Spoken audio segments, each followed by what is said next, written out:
everyone, and welcome back to Master Sight. Tonight we got game 4 of Lone Wolf, where I'll be facing off against Devlin Smith and his Empire Dust.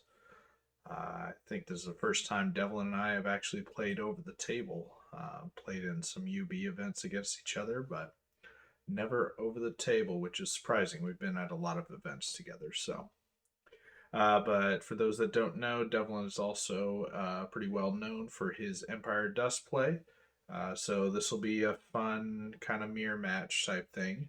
And Devlin's taken quite a bit of a different list than what we have. So let's go ahead, look at his list, and then we'll get into the game. To start off, Devlin has a regiment of spearmen with Orb of Towering Presence. He has two Guardian Hordes, just like us, with J-Boots and Pipes.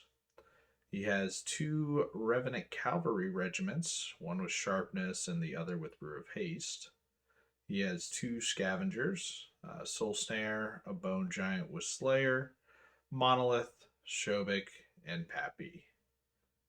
So he was the only one taking Pappy this event and claims that's because Matt Carmack wasn't going to be there. So yeah, we'll see if Pappy's he's obviously gotten a little cheaper, gotten a couple of minor tweaks and buffs. Being unit strength 2 is always nice. But that brings Devlin out to 12 drops and 25 unit strength. So, we have him out dropped and we have him out unit strength, and we're playing a variation on control. So for this one, it is not a progressive scoring scenario like the last two. So it is a pretty straightforward control, but there's some slight bonuses and different points awarded for each zone. So basically calculate most unit strength per zone. If you control a zone at the end, you're awarded 4 plus 4 points. If both players are, if it's contested, then both players score 1 point. Well, if we each score 1 point, it doesn't really matter because it's a difference in the end. So it's 4 points per zone, and then plus the bonuses, which there's +2 for controlling the center on your opponent's side of the table, +1 for controlling your center, and +1 if your opponent doesn't control any zones on your half of the table. With 6 zones, 4 points each, that's 24 plus 4 possible objectives, so 28 possible points. I think you have to have a 20-point difference. So if every point is accumulated, that at best you could be a 24-4 and still get the max points for a 20-0 victory. But yeah, so let's go ahead and take a look here, and there is Sexy Devlin himself. And here is our table with our deployments. So, terrain-wise, we got impassable on the far left and impassable in the top left as well. The two blue things are hills. Forest in the middle, forest in the bottom right. There is a flat piece over here. Then I believe there's an obstacle on the far left and the far right of each. So pretty open ground for us here. Devlin's army has more hammers, but our army just has more units. So we don't want to allow him to get the alpha strike off on us, though, in most situations. But we do have the counters with his cavalry are directly across from our spearmen regiments because we had more drops than him, so we're able to kind of get the matchups we want. Bone Giant sitting directly across from his Shobik and Bone Giant, so yeah, it's about as good as we could hope for. So for his deployment, he put his skeleton spearmen out here, his wolf, He has a scavenger unit behind. This is the sharpness cav. One of the guardians. I think this one's the J boots. Then he has Shobik, Bone Giant, Soul Snare. He has birds behind with Monolith. He has the other guardians, the fast cav out here, and then this is Apathis.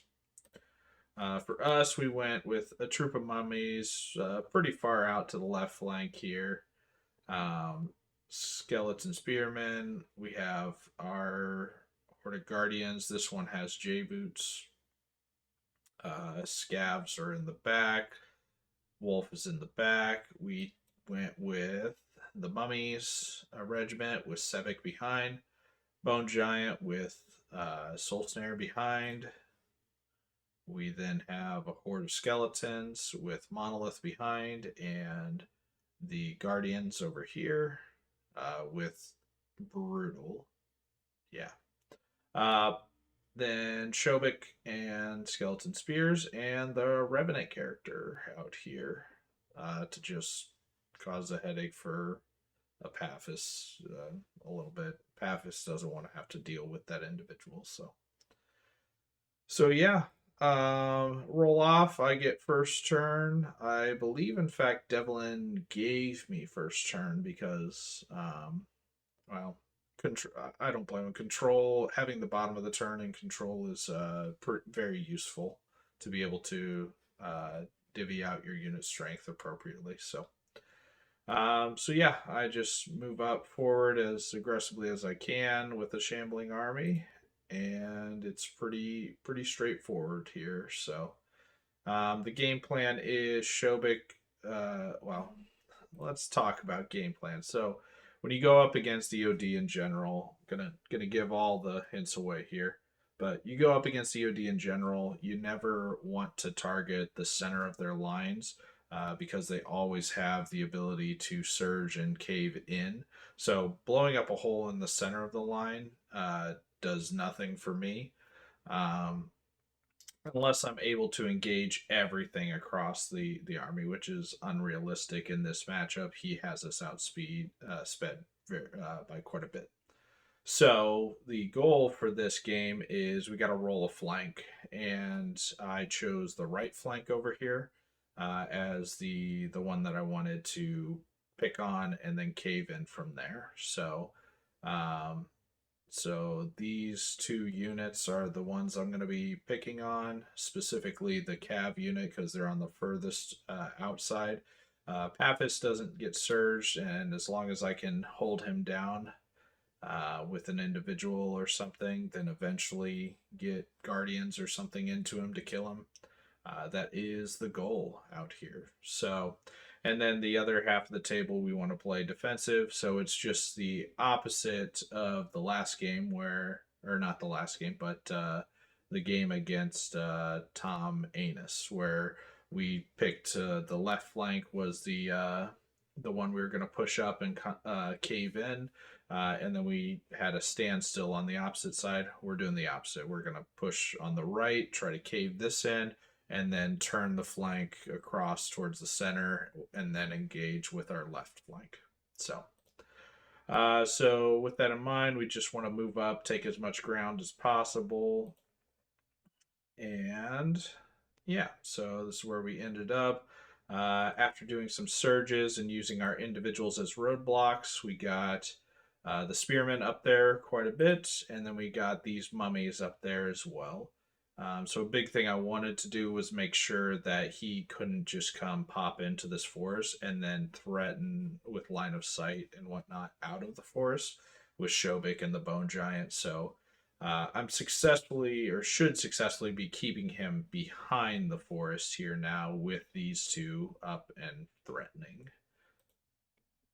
So Devlin's turn. We're gonna be pretty slow with engaging one another with being shambling armies, so we'll speed through this quick. He just moves up as such. His wolf is coming up too.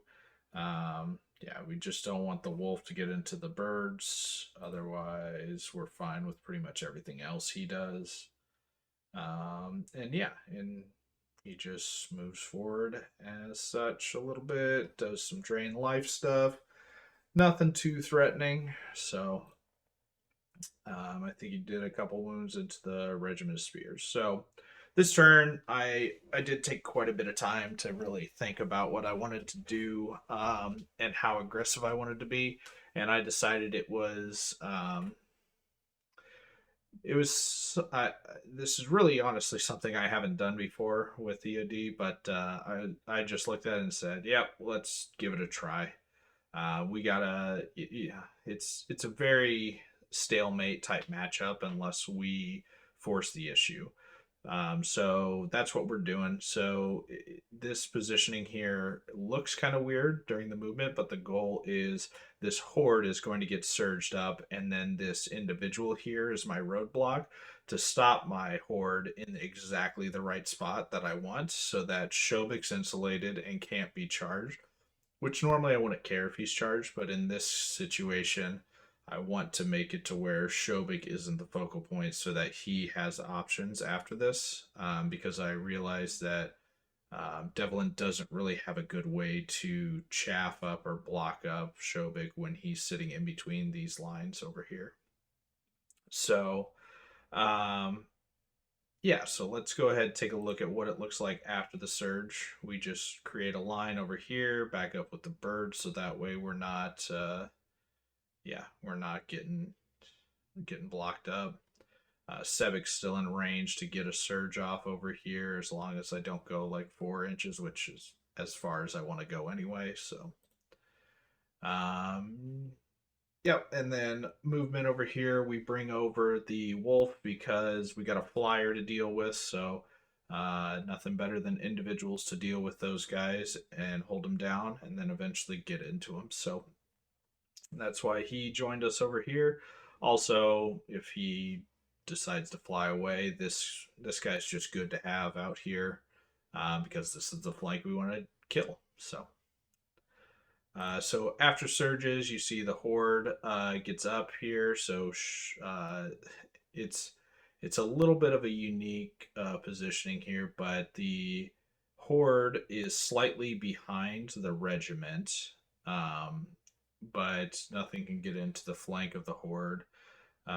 The regiment uh, can't get flanked because of the individual right now. So basically, uh, this individual can get double charged, but if he gets double charged and then they both overrun, the cav is going to hit the spearman, which is what I want. So that way I'm not giving up the individual and a horde of skeletons. So if the cav want to come in by themselves to the individual, they can, but that's not a likely kill. And if the enslaved guardians charge the horde solo, even with some drain life support, we have a decent chance of surviving. It's not great, um, but even if he kills it, we have our own guardians behind. We have a bone giant that can kind of come up and is threatening the other flank over here. So and then we would also have these cav locked down, so the bone giant's reform can look towards the rest of the threatening units. So yeah, in the end, like I said, this is I normally don't get units surged into the final position that I want them in for a defensive purpose, but it worked out that way here. Also, we're I think it's just the bone giant that can see us, and we're giving up a flank of that. But again, because we have our bone giant here and our enslaved guardians here, he just doesn't have good reforms if he brings that in and ends up killing the unit. So yeah, just really pushing the issue over here on this flank that we're trying to turn. So, um, and shooting wise, I forget what happened. I think we just healed up the scabs and whatnot. But yeah, this is the combats. I ended up moving my units back because, for positioning purposes, they just weren't fitting when he came into me. So, So his units are the line where our guys are fighting. So yeah, let's get into it here. He's just maintaining the status quo over here. He moved up a little bit more closer to the forest, to threaten the ability to move in and then surge with all these guys. Um, and then his scavengers came up to block the flank of his enslaved guardians, which was definitely a good move. He shot with Soul Snare into here, and his enslaved guardians are in. He then also has the cab into my individual, who is on the hill up here. But yeah, and then he brought these guys over out of front arc of my scavengers and everything. Obviously, the wolf's there out of 12 inches of the guardians back here. And then he's doing some drain life into, I believe he was trying to drain life my birds this turn with that. So, um, yeah, so I get lucky and nothing breaks from Devlin's charges, which was very surprising, I'd say, because with the Drain Life in here and the Guardians, and this is the Brutal units, um, he rolled pretty well too. I think he only needed like a 6 twice, maybe it was, or 5 twice, something like that. I had like 15 or 16 wounds on me, and he failed to pop me, so got lucky there. He rolled like crap with his cav against my Revenant champion. I think he only did like 2 wounds to me, 3 wounds to me, so he lived. And then no waiver on the scavs from the shooting, so we're pretty happy with this outcome. But like I said, even if this horde died, we have stuff that's going to come into him anyway, so um, would kind of expedite the whole situation. But we're also jamming him up now, so we'll just start trying to pick apart the line from the outside in, like our game plan is. So this is my movement here. Mark Cox decided to come by and say hi in our game. You can see his little pecker right here. Um, yeah, so again, just maintaining a line, push forward a little bit more over here because I was actually able to get kind of a cheeky block off here. So one thing that a lot of people do against Empire Dust is they create a solitary battle line, just a straight line across all of their front, which is great for defending against flanks. But what it sucks against is getting chaffed up by scavengers just like this. It happens a lot, and this is one of the key types of chaffing opportunities I look for is going into a model like this, a individual or a monster, something on a short base, and then overhang to block up multiple units. So that's what we did. We're effectively blocking 3 units with 1 at this point, which allows me to poke my nose into the forest here. I move my spearmen up. So right now I'm preventing his cavalry and his birds from getting into the guardians back here, but they can charge either one of the other ones, which, if he really wants to commit, he can start that charge. He can break this unit after, and then have a follow up the next turn. But I'm already working hard on the right flank over here, and we're gonna be coming for him here shortly. So on the right, what happened here? My bone giant just sidestepped. I want to kill these scavengers, but never trust a bone giant or any giant to kill anything with a front charge. Always take the flank charge when you have the opportunity to. So that's what I'm doing. I sidestepped over. We're gonna surge him in, get a flank, and then he's gonna be in a pretty good position. Again, his bone giant can't just declare a charge on me. He'll have to do the same and do a sidestep and then try and surge, but he only has one caster, which is the monolith, because his other surge caster is in combat with my wolf over here. So And then, yeah, we countercharge the Guardians, and then we triple charge the Cav here. So we're hindered because there's an obstacle in the flank, but we got a Champion and Shobik in the front. We're also going to drain life over the top because he's on the hill over here. I really want this unit dead. So that way, Shobik, our key infiltrator here, can just start, going down the line and knocking over all the dominoes. So, um, and then, yeah, we're knocking down Paphos. So that way, next turn, we can get in the big boys to finish him off is the goal. So, yeah, so that is where ended up with these things here. So, and we do successfully kill um, the cav up here. Sidestep, maneuvered. I wasn't guaranteed to kill the cav, so positioning with the birds was just to prevent a corkscrew charge from Epaphus into the rear of the skeletons, which would also put him out of the front arc or ability to charge the front of with my wolf. So that's why they're positioned where they are here. Yeah, so very happy with that outcome. And Devlin's turn. He, what is this turn? Bottom three? Yeah, one, two, three. Yep, bottom three. And he maneuvers like this. I believe this is after shooting because I see his bone giants up a little bit. He brought his wolf in over here. He realizes he has to make something happen because this flank is crumbling. So he does what I think to be, you know, a calculated risk move. It's not going to break me. I have very inspiring from Sebek over here, so but it will force me to do to answer it at the very least. So he does that. He trusts Shobik to kill these scavengers, which they are just out of inspiring range. So that's fair enough. And then he just kind of maintains a line with everybody else currently.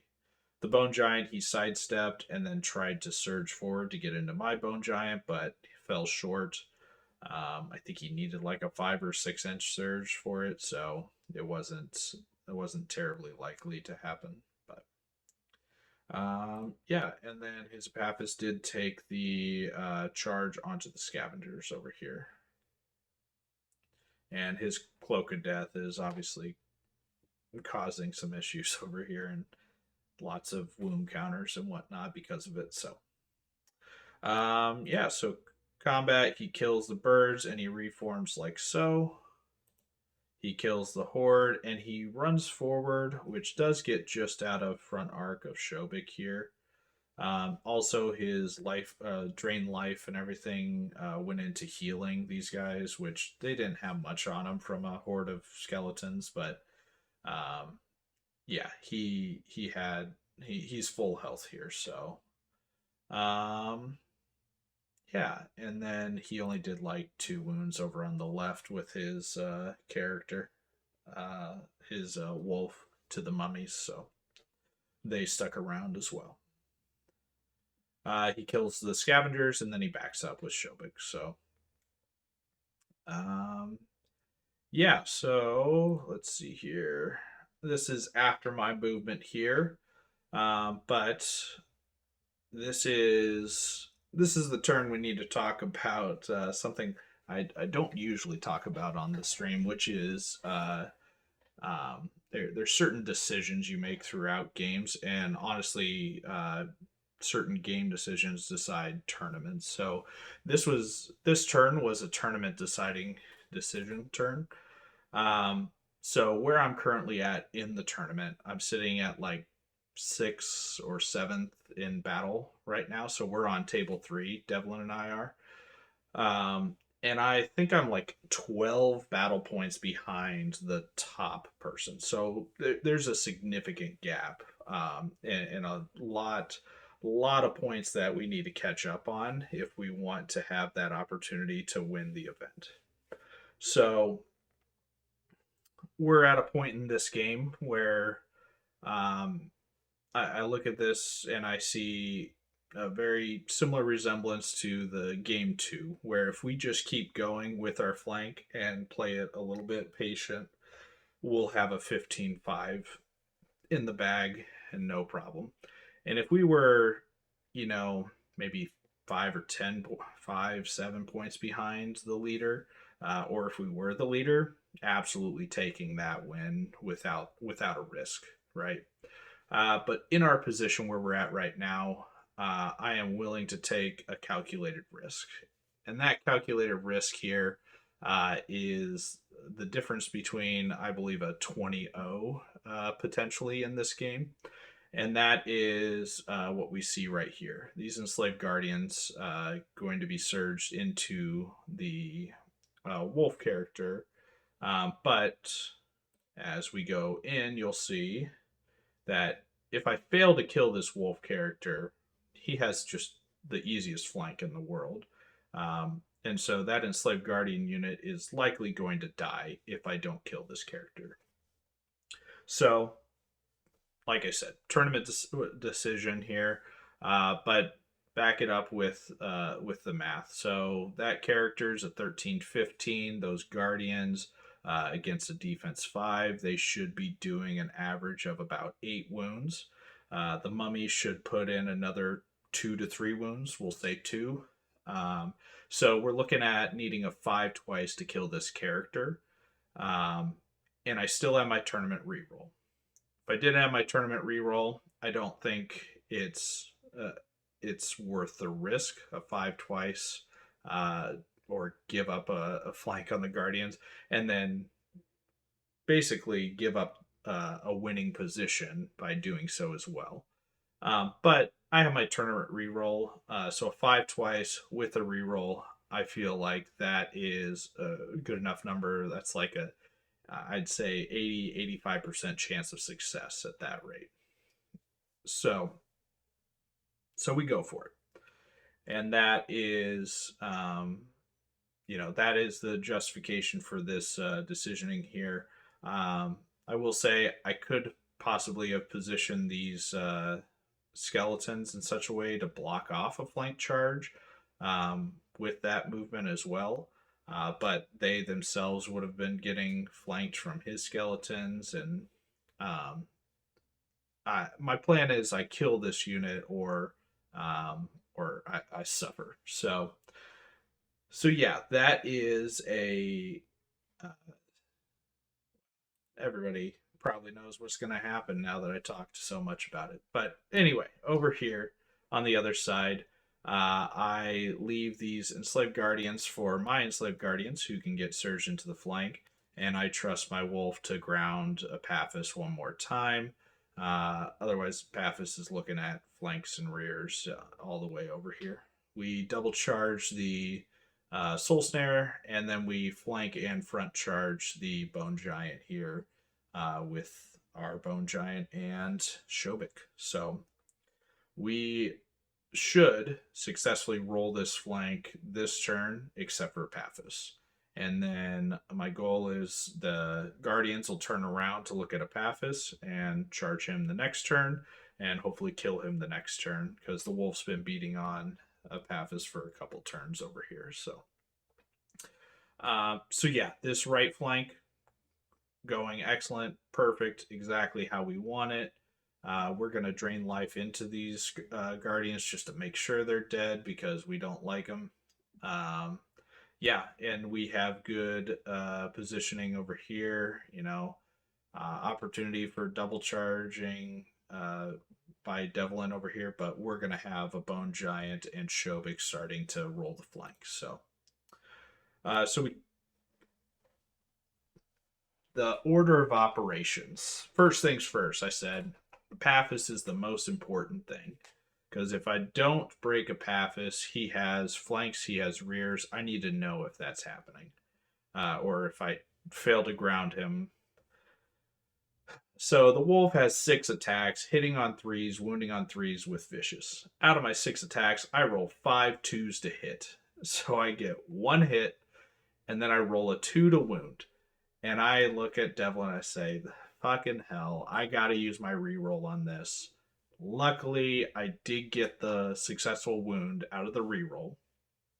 So Apathis is grounded.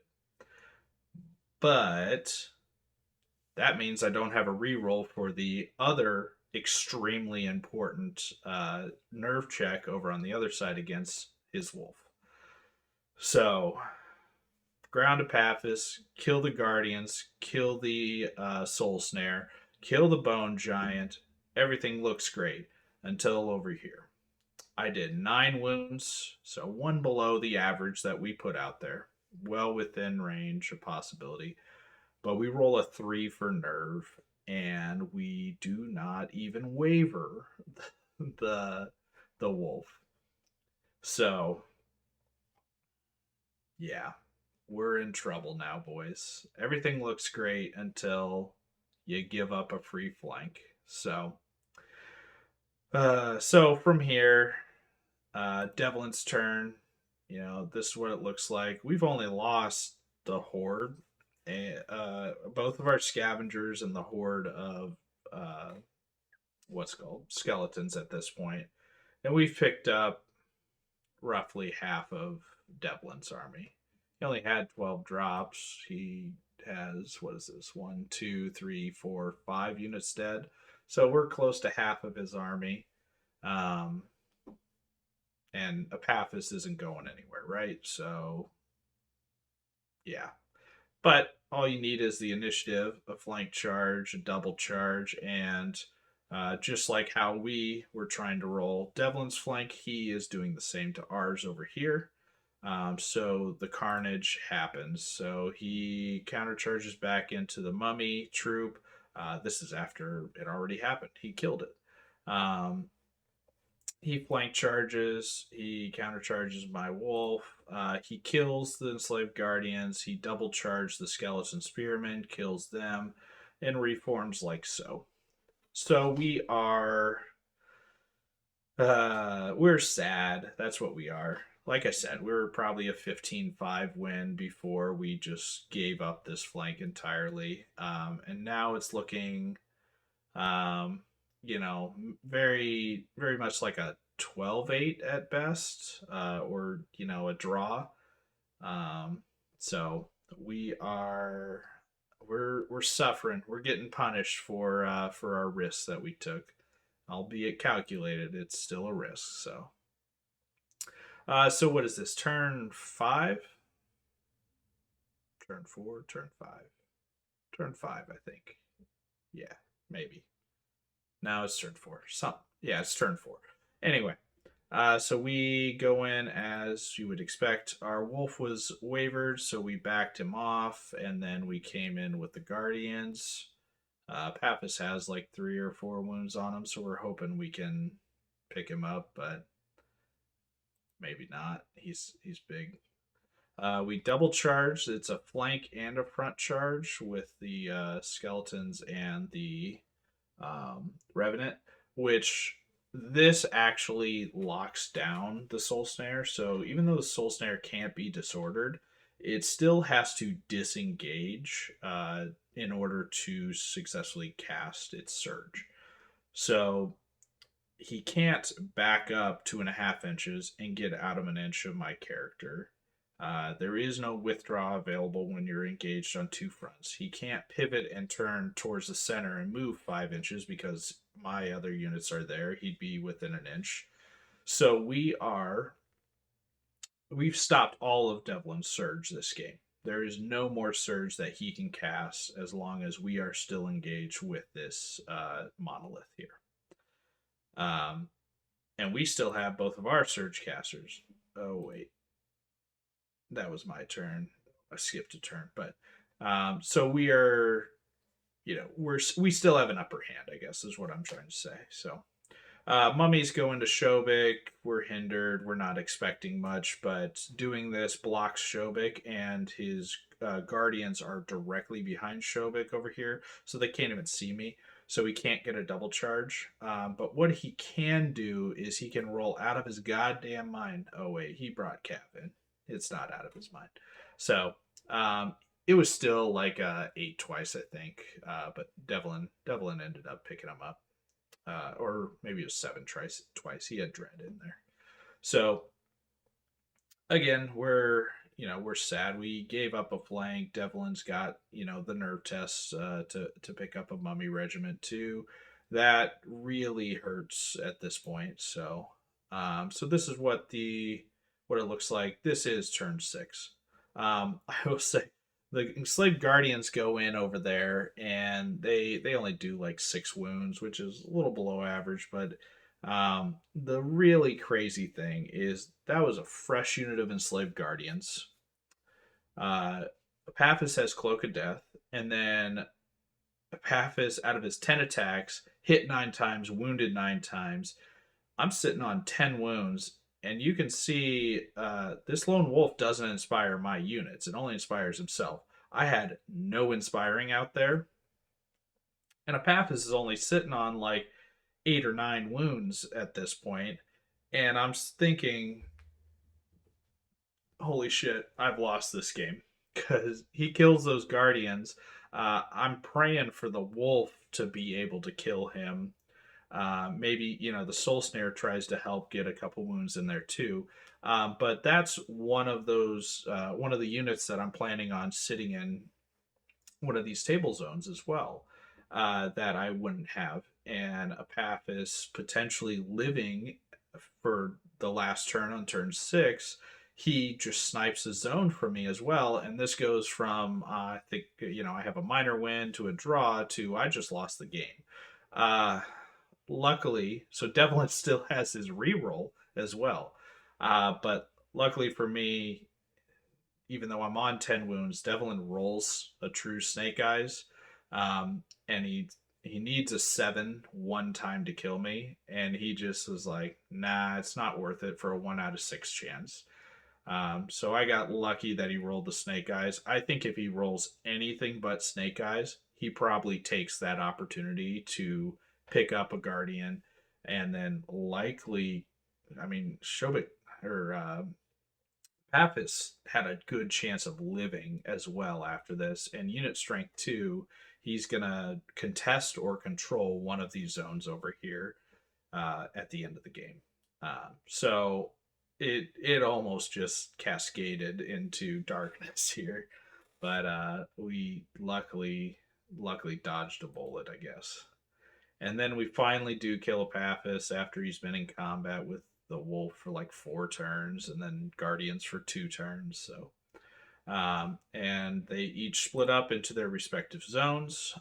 In the middle, we ended up charging with the giant, and Shobik was behind the forest, so he couldn't see. So I had to move forward with Shobik and then get a surge into this unit. So giant plus Shobik into this unit.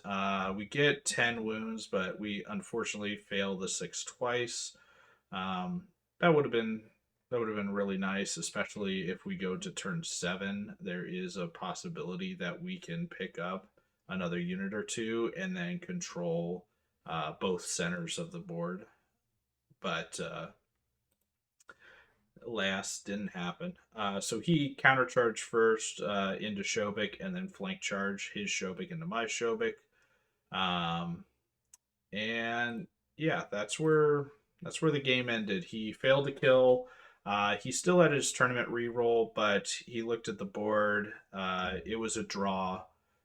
We each controlled 3 zones, and Devlin just said he's like, I don't want to risk it. So he said we're taking the draw, and yeah. So in the end, I held 1, 2, 3 of the zones. He held 1, 2, 3. So my guy here 1, 2, and 3 because I have 2, 4, 5 with Shobik down here.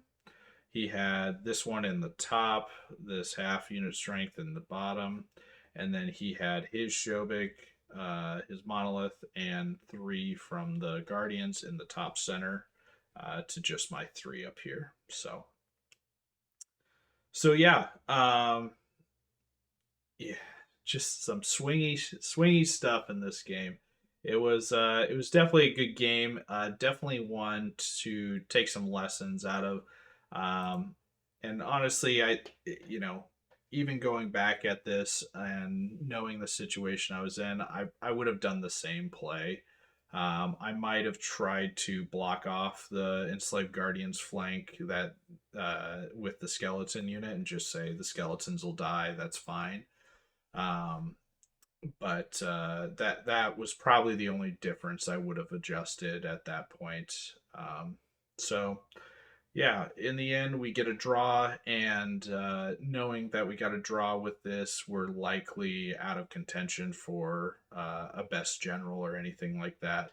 But if we do well on the next game, we might, jump up there to, second or third general type place. Um, so yeah, we each got 4 for all 3 that we had. We each controlled our own for a +1 bonus, so it was just straight across the board, a 10-10 draw. So it was a great game by Devlin. Like I said, he really played it well, even though that flank, I was able to infiltrate, get the flank that I wanted, and start turning it. He was the one ultimately that put his lone wolf in the position to give himself the opportunity for the game, and he played it well. He executed well when he had the opportunities. He didn't overextend. So realistically, a draw here was a good outcome for the both of us because I had that possibility at the end of losing it if Epaphras, got lucky over there. So I can't really complain about this outcome, but yeah, it was a really fun game, and a draw in the first time we've played. We'll definitely be playing again. I hope so. Really enjoyed playing you, Devlin. It's a lot of fun. Always a good time, playing against a fellow EoD player. So, yeah, that is what I have for game 4. So, game 5 will be up shortly, and we'll see if we can, bring home any sort of hardware with a win in the last game. So, appreciate you all for watching. I'll catch you on the next one.